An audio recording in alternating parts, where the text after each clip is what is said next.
Early round picks aren't league winners. When they have a great year, they're just doing what they were supposed to do. A true league winner is someone who comes out and just starts mushroom stamping the entire league when a lot of people didn't expect him to.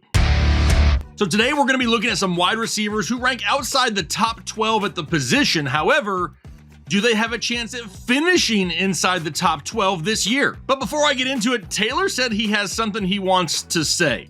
Now, I know y'all voted for him to get a raise like a week ago, and now all of a sudden, dude, demands screen time.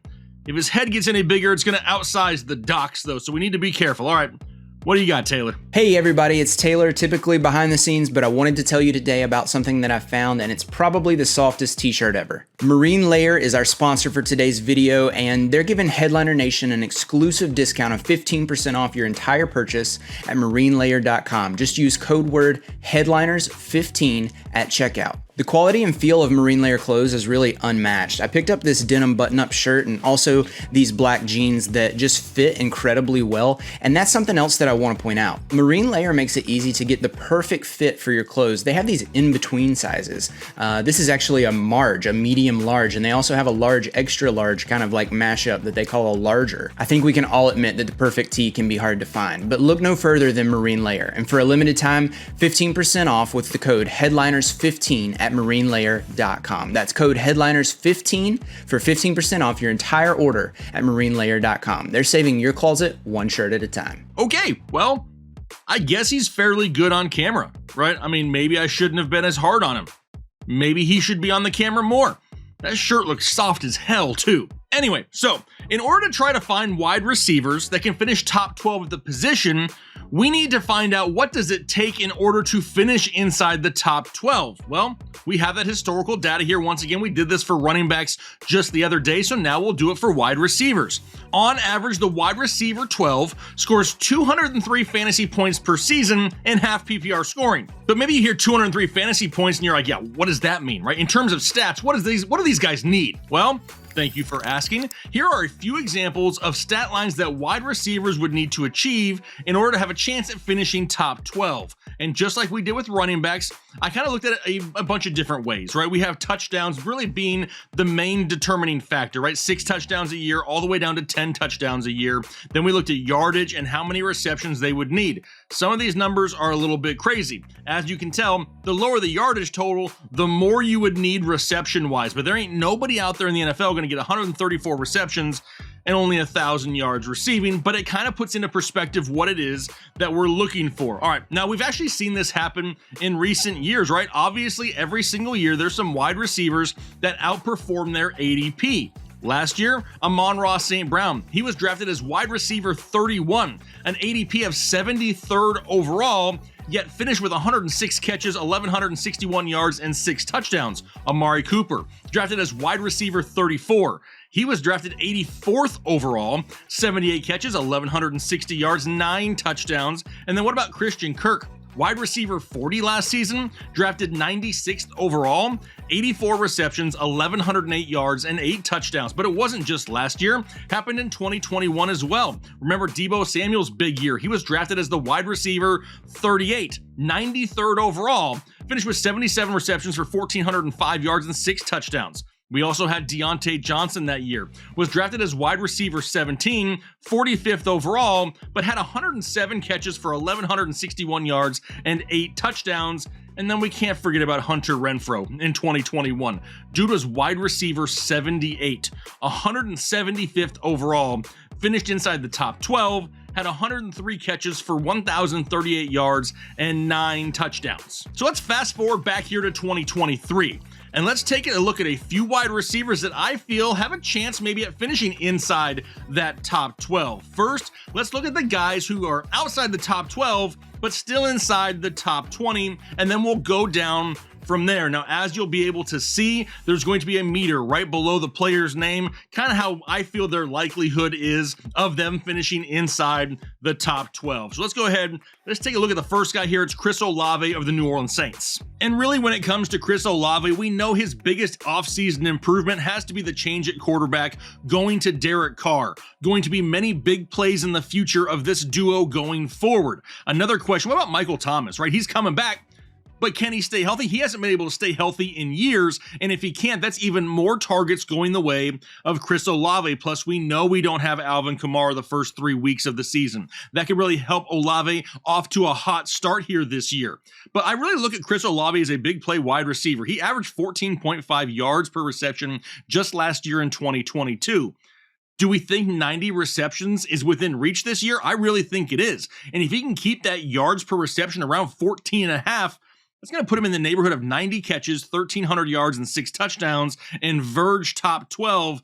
The meter, I'm feeling pretty good about Olave's chances at having an opportunity getting in to the top 12 wide receivers. What about Calvin Ridley next? Another guy I really feel has a good chance of landing top 12. He is an elite NFL wide receiver, 100%. Anything negative about Calvin Ridley is based off of a bias from multiple years ago because the guy looks great on the field right now. He is in a high-powered passing offense, has one of the easiest schedules for wide receivers this season, and a clear path to 120 plus targets. Calvin Ridley definitely has a chance here at the top 12 this year. And then we have T. Higgins of the Cincinnati Bengals, who has really been a model of consistency here year after year. It's really crazy how close all of his numbers are over the last 3 seasons. He's averaging right around 109 targets, 70 receptions, 1,000 yards, and 6 touchdowns a year. Really not a whole lot of change from him over the last 3 seasons. But those numbers, they're not really good enough to make the top 12. Is he a solid wide receiver too? For sure. But what else has really changed in Cincinnati to make us think that T. Higgins is going to get a lot more than what he's seen the past few years? Not a whole lot. The meter, not as excited for a top 12 finish of T. Higgins. How about a few guys outside the top 20 currently at the position? The first one, DeAndre Hopkins. Now, Hopkins has finished as a top 5 wide receiver 5 times in fantasy football over his career, so we know it's not out of the realm of possibilities that he could do it again. But can the offense in Tennessee and the quarterback play of Ryan Tannehill produce enough through the air to really make DeAndre Hopkins a top 12 guy this season? Well, we saw it in the past with A.J. Brown in a similar style offense, but that offense included a lot of big plays. We know Treylon Burks, he's already banged up with an LCL sprain. He's going to be missing a couple of weeks. Cool. Improved targets going the way of DeAndre Hopkins. And there's no one else really on the roster that's going to command a large target share. There's really nothing standing in the way of some big numbers coming this year from DeAndre Hopkins himself. The biggest issue may be DeAndre Hopkins himself. He has missed 14 games over the last 2 seasons, either due to injury or a suspension. If he's going to have a chance at the top 12, he's going to need to play in at least a minimum of 16 games this season in order to have that chance. Next up, what about DJ Moore? I get that there's a lot of people out there that still don't love DJ Moore. I just don't get why. Maybe it's just one of those players with a name bias to fantasy drafters and they're not interested. But we're still talking about a guy who has had 309 receptions, 4,413 receiving yards, and 19 touchdowns over the last 4 years. In case you can't do quick math, that's an average of 77 receptions, 1,100 yards, and 5 touchdowns a season, or 178 fantasy points a year. That's going to put him in the range of being a top 24, a wide receiver 2 all day long.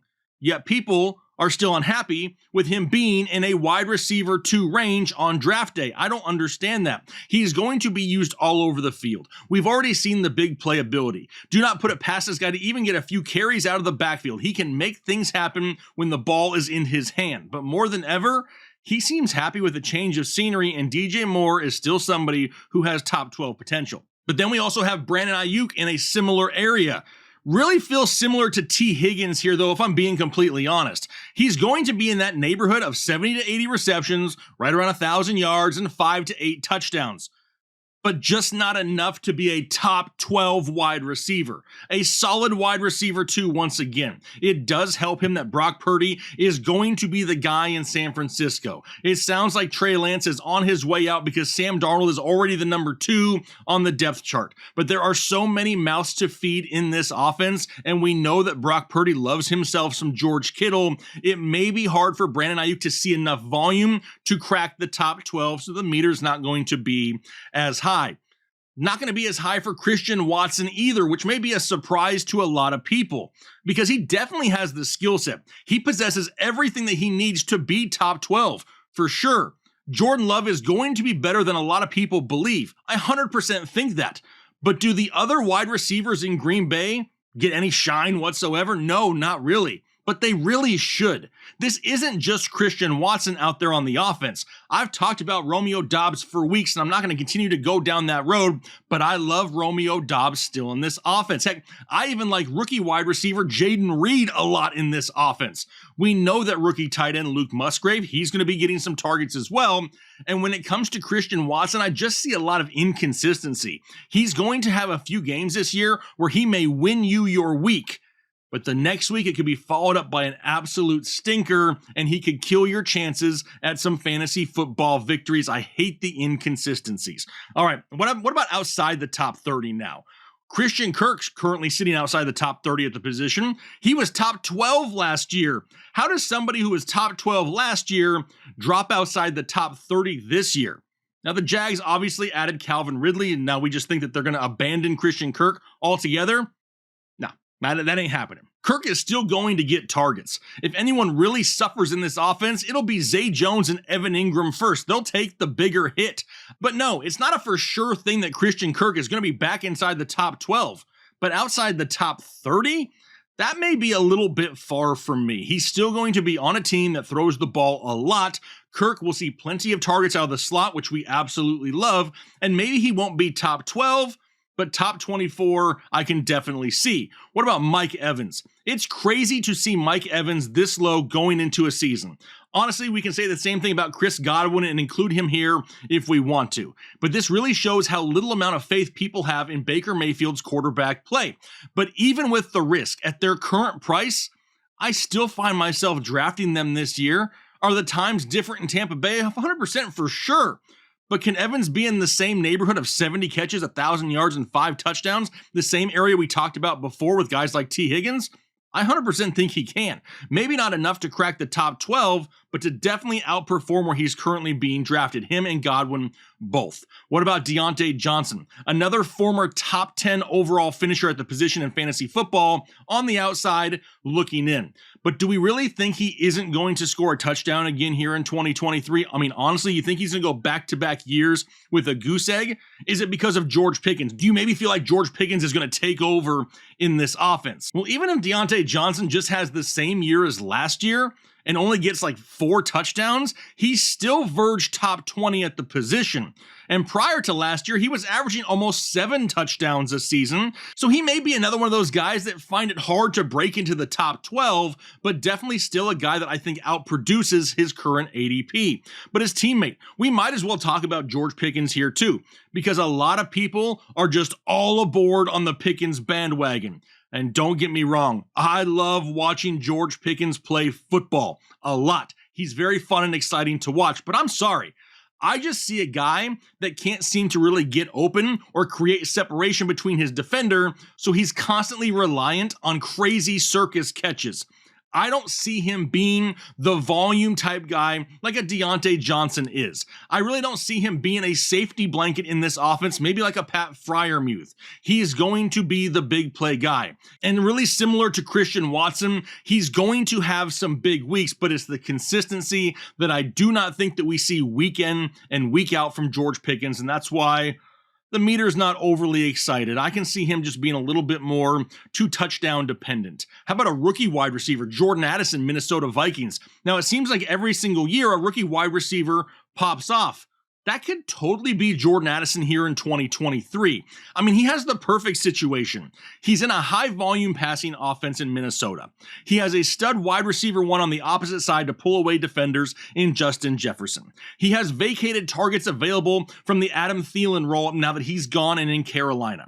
He's going to have plenty of touchdown opportunities, and really that's what's going to be the determining X factor. The touchdowns. He's going to have around 9 touchdowns this season in order to crack the top 12. That's going to be tough, but he is definitely one of those dark horse wide receivers that's going to have an opportunity to do it. And then another guy, a second-year guy, Jahan Dotson of the Washington Commandos. He's another dark horse style wide receiver, for sure. But now we know that Terry McLaurin is dealing with turf toe. Doesn't sound like it's too bad, but turf toe and wide receivers, that's the type of injury that can linger throughout the season. They're constantly having to push off that toe. That's going to be a problem. Now, people are finally starting to buy into the hype of Sam Howell.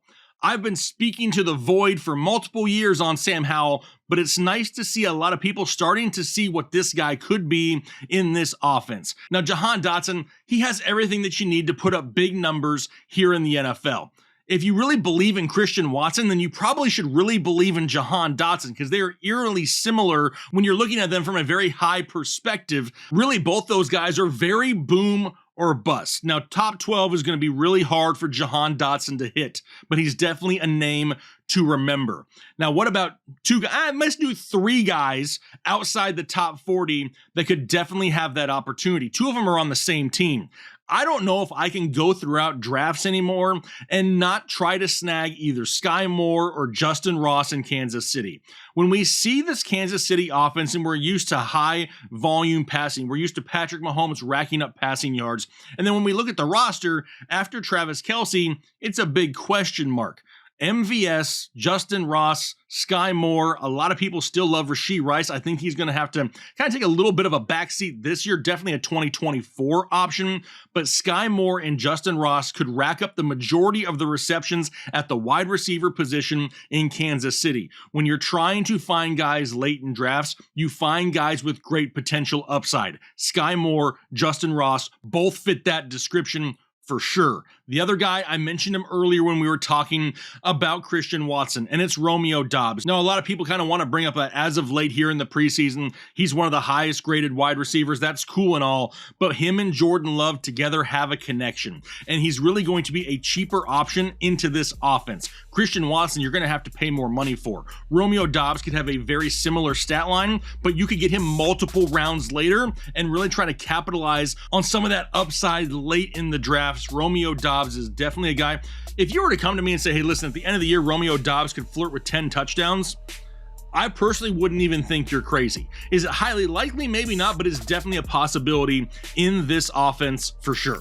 So which of these guys outside the top 12 do you feel really has that opportunity to be a league winner and finish inside the top 12 for your fantasy football team? I would love to know what you think down below in the comment section. So leave those comments and hit the like button if you haven't already as well. 1,500 likes on this video. I'll pick a random commenter from down below to give a free 2023 fantasy football draft guide. Looking forward to walking away with a lot of trophies here this year, but I'm going to go ahead and get out of here for the day. Hopefully you have a great rest of your day and then do your part to make the world a better place.